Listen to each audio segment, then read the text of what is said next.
মেয়েদের প্রোটেকশনের জন্য হাজারো আইন থাকে, ছেলেদের তো প্রোটেকশনের দরকারই পড়ে না। সমাজ মনে করে ছেলেদের ওপর আবার কিসের অত্যাচার। আসলে চামড়ার মতন মনের ওপরও যদি কালশিটের দাগগুলোকে, ফোসকাগুলোকে দেখানো যেত, তাহলে হয়তো 498-এর সঙ্গে 498B বলেও কিছু থাকত। দীর্ঘশ্বাস ফেলে বলল প্রতিমদা, আসলে আজ সকালে একটা বিশেষ দরকারে আলিপুর কোর্টে গিয়েছিলাম। গিয়ে দেখি দোতলায় ডিস্ট্রিক্ট জাজের ঘরের সামনে দাঁড়িয়ে প্রতিমদা। আমাকে দেখে বলল ওর উকিল ওকে ওখানেই ওয়েট করিয়ে রেখে নিচে কাগজপত্র রেডি করতে গেছে। ব্যালকনির ধারে দাঁড়িয়ে গল্প করতে করতে সদ্য ফোটা কদম ফুলগুলোর দিকে তাকিয়ে প্রতিমদা যেন একটু অন্যমনস্ক হয়ে গিয়েছিল। হঠাৎ, বাবুরে, শরীরটা কেমন যেন করছে। চমকে উঠে ফিরে তাকালাম। আমরা দুজনেই। দেখলাম প্রতিমদার মা বেঞ্চের থেকে উঠে এসেছেন। মুখ শুকনো, দাঁড়াতে কষ্ট হচ্ছে। প্রতিমদার তাড়াতাড়ি হাতটা ধরে সামনের চেয়ারে বসিয়ে দিল। উবু হয়ে বসে জিজ্ঞেস করলো, কি হচ্ছে মা, কি হচ্ছে বলো? একটু জল খাবে? মাসিমা ঘাড় নাড়াতেই ব্যাগ থেকে জল বের করে দিল প্রতিমদা। উনি কাঁপা কাঁপা হাতে বেশ খানিকটা জল খেয়ে কিছুটা যেন ধাতস্থ হলেন। তখন দাদা ভুরু কুচকে বলল, মা, তুমি প্রেসারের ওষুধটা খেয়ে বেরিয়েছিলে? উনি থতমত খেয়ে বললেন, না তো রে, আমি কোনো রকম নাকে মুখে গুঁজেই বেরিয়ে পড়েছি। প্রেসারের ওষুধটা খেতে একেবারে খেয়াল নেই। আর খেয়ালেরই বা কি দোষ, যা চলছে বাড়িতে। প্রতিমদা চিন্তিত স্বরে বলল, তোমার প্রেসার এত হাই, কিভাবে ম্যাসিভ অ্যাটাক থেকে ফিরিয়ে এনেছি বলো তো? যতই যা হোক, রেগুলার ওষুধগুলো তো তোমার স্ক্রিপ্ট করে যাওয়া অন্যায় মা। ভদ্রমহিলা মৃদু হেসে বললেন, আর ন্যায় অন্যায়? ন্যায় কাজ করলে কি আর আসামির কাঠগড়ায় হাত জোর করে বলতে হতো আমার কোনো দোষ নেই হুজুর? আমি বললাম, এইভাবে বলবেন না মাসিমা। পাড়ার সবাই জানে আপনারা কেমন মানুষ। এখন তো চারিদিকে শুধু ফেকেরই ছড়াছড়ি। Fake profile, fake ID, fake evidence, fake মামলার ভিড়ে হারিয়ে যাচ্ছে। প্রতিমদা এবার উঠে পাশের চেয়ারে বসে বলল, জানিস বুবুন, মায়ের সারাটা জীবন কষ্টে কেটে গেল। বাবা মারা গেলেন আমাদের একদম অসহায় অবস্থায় দেখে। বাবার চাকরিটা মা ভাগ্যিস পেয়েছিলেন, তাই অফিস সামলেও আমাকে কত কষ্ট করে মানুষ করলেন। রিটায়ারের পর প্রভিডেন্ট ফান্ডে যে টাকা ছিল তাই দিয়ে ফ্ল্যাটটা কিনে দিলেন। আমার বিয়ের যাবতীয় খরচ করলেন। এরপরেও শুধুমাত্র আমার জন্য আজ উঁচু মাথা নিচু করে আসামি কাবেরী সেনকে কাঠগড়ায় দাঁড়িয়ে বলতে হবে আমি নির্দোষ। পারলে আমায় ক্ষমা করো মা, আমি তোমার ভালো ছেলে হতে পারলাম না। পাশ থেকে কাবেরী মাসিমা হেসে বললেন, যার 8-এ সুখ হয় না তার 88-তেও সুখ হয় না রে বাবু। আমার কথা বাদই দে, তোর জীবনটা কি হবে বলতো? তারপর টেনশনের স্বরে বললেন, হ্যাঁ রে, জামিন নেওয়ার পর আর গ্রেপ্তার টেপ্তারের ভয় নেই তো? আমরা তো কোনো যৌতুক নিইনি রে বাবু। তাহলে কোর্টে বৌমা কেন লিখলো আমরা ওদের থেকে 2.5-3 লক্ষ টাকা জিনিস নিয়েছি? গরিবের মেয়ে বলে আমি নিজে পছন্দ করে এনেছিলাম, গা সাজিয়ে ঘটা করে আমি বিয়ে দিয়েছিলাম।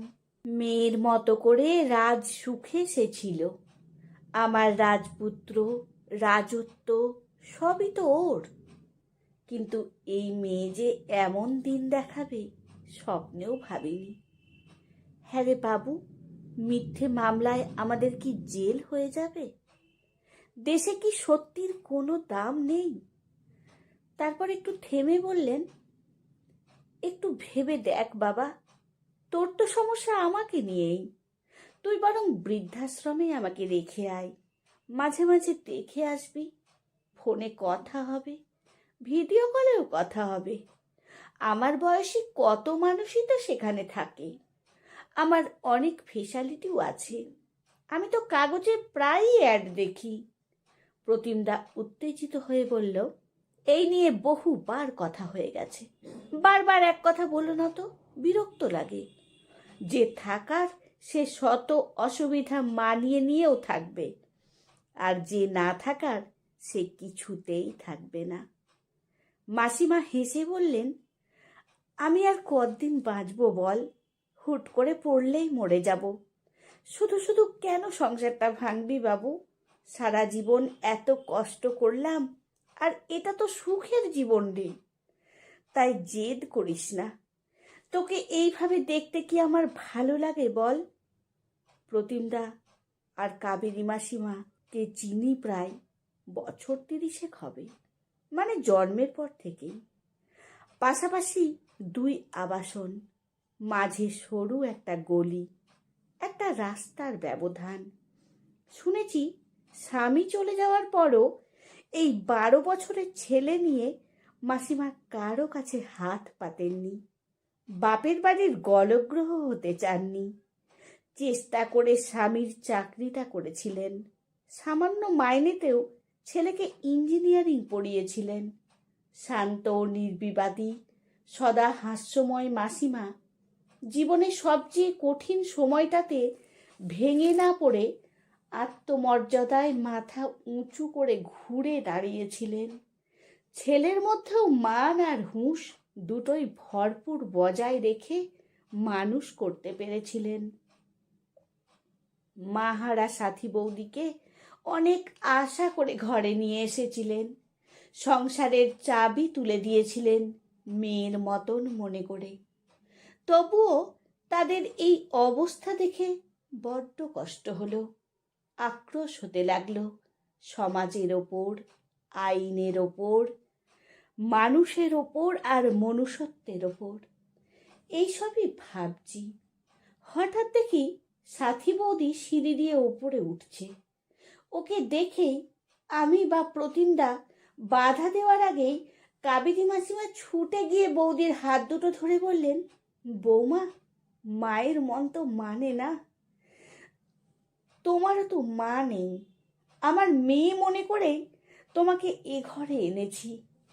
এইসব হিংসে প্রতিহিংসে শুধু জীবন নষ্ট হয় গো মা। এভাবে দুটো জীবন নষ্ট হতে দিও না। তোমরা মানিয়ে গুছিয়ে নিয়ে চলো, তুমি যা চাও তাই হবে। সাথী বৌদি হেসে হেসে বলল, ছেলের সামনে একদম নাটক করবেন না। আপনি ভালো মনে চলে গেলেই আজ এসব কিছুই দেখতে হতো না। ভোগেন এখন ফলস কেসে। আর যদি মুক্তি চান তো আমার কথা মতো এই ফ্ল্যাট আমার নামে করে দিন, বা ক্যাশ 25 লক্ষ টাকা দিন। কেস এক্ষুনি তুলে নিচ্ছি বলেই দুরদার করে চলে গেলেন কোর্ট রুমের ভেতরে। ঠিক এমন সময় ডাক পড়ল, 29/2022, প্রতিম সেন এবং সাথী দত্ত সেন হাজির।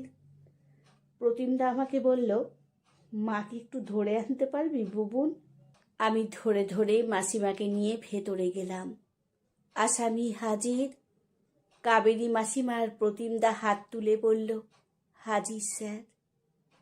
আর সাথী বৌদি কাঠগড়ায় দাঁড়িয়ে বেমালুম বলে গেলেন তার উপর হওয়া অকথ্য অত্যাচারের বানানো গল্প, তার বাবার থেকে জবরদস্তি নেওয়া 15 লক্ষ টাকার মিথ্যে কাহিনী, তাকে বাড়ি থেকে বের করে দেওয়ার সাজানো নাটক।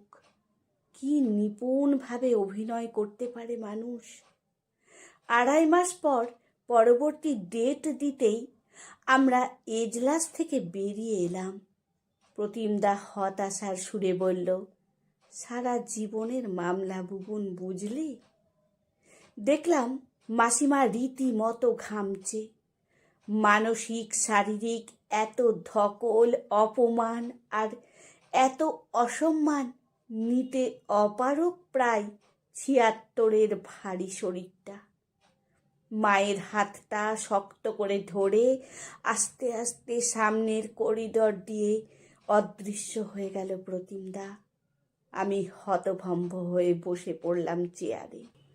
দোতলার ঘর থেকে দিনের পর দিন আমি দেখেছি সাথী বৌদির শ্বশুর বাড়িতে অবাধ স্বাধীনতা। দেখেছি রাগে ওর জিনিসপত্র ভাঙচুর করার সন্ধেগুলো। দেখেছি কথায় কথায় মাসিমাকে অপমান করার দিনগুলো। দেখেছি শেঠ পরিবারের নতুন বউ হয়ে এসে ওর অবাধ কর্তৃত্ব। আর আজ এজলাসে দাঁড়িয়ে বৌদির এই রূপের সঙ্গে এক ফোঁটাও মেলাতে পারলাম না। মেয়েরা অত্যাচারিত হয় সত্যি, কিন্তু ঘরের কোণে দেশের আনাচে কানাচে কত ছেলের নির্দোষ পরিবারের গল্পগুলো, মিথ্যে দোষারোপের গল্পগুলো মাথা হেঁট করে চলে। চাপে পড়ে নতি স্বীকার করে কত চোখের জলে আদালত চত্বর ভেসে যায়। আর অপরদিকে কত মেয়ে তাই দেখে বিজয়ের হাসি হাসে। তার খবর কি কেউ রাখে? কত স্বপ্ন ছারখার হয়ে যায় লক্ষ লক্ষ টাকার খোরপোশ জিতে। কত ছেলের বুকের রক্ত শুকিয়ে যায় হাজার হাজার টাকা মাসোহারা দিতে দিতে। কত ছেলের পরিবার মৃত প্রায় হয়ে বেঁচে থাকে। আমি নির্দোষ হুজুর বলতে বলতে তার সমীক্ষা সামনে আসে। 498 হয়, 498B হয় না। মেয়েদের জন্য আইন হয়, ছেলেদের জন্য আইন হয় না। বধূ নির্যাতন হয়, বর নির্যাতন হয় না। আসলে ছেলেদের তো কাঁদতে নেই, অভিযোগ জানাতে নেই। ছেলেরা অত্যাচারিত হয় না, কারণ শারীরিক অত্যাচার সামনে আসে, মানসিক অত্যাচারের সংজ্ঞা হয় না। তাই ছেলেরা শুধু মুখ বুজে পুড়তে জানে, নিজে ছাই হয়েও অন্যকে আলো দিতে জানে। ছেলেরা অপবাদ মাথা পেতে নিতে জানে, ছেলেরা জল চোখে জমিয়ে রাখতে জানে। মনে মনে বললাম, দামি পারফিউম মেখে মনের দুর্গন্ধ তাড়ানো যায় না, দামি সানগ্লাস পরে লোভী মনটাকে বদলানো যায় না, ব্র্যান্ডেড জামা কাপড় পরে একটা ব্র্যান্ডেড সম্পর্ক তৈরি করা যায় না। তাই নিজের সততা, ধৈর্য আর নিজের উপর বিশ্বাস রেখো প্রতিমদা। গলা তুলে অন্যজনকে ছাপিয়ে গিয়ে প্রত্যেকবারই এভাবেই বলো, আমি নির্দোষ। কারণ আর যাই হোক, গলা তুলে মিথ্যেটা বলা যায় না।